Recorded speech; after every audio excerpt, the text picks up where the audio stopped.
Some brides love the extravagant look for their wedding day. For my friend Camille, we're gonna choose something that's a little bit more minimalist, and it takes only seconds to do this hairstyle.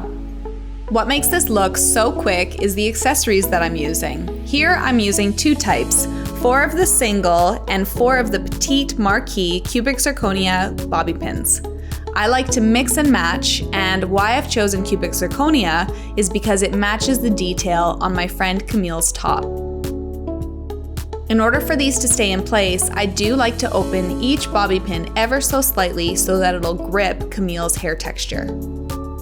I'm alternating with the smaller size and then with the larger, but have fun, play around, and see how you'd like to style it.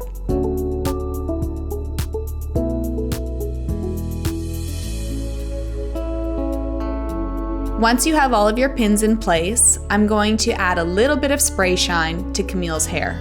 It's really important that you protect your accessories from any product. So you can see I've got my hand covering while I'm spraying my product.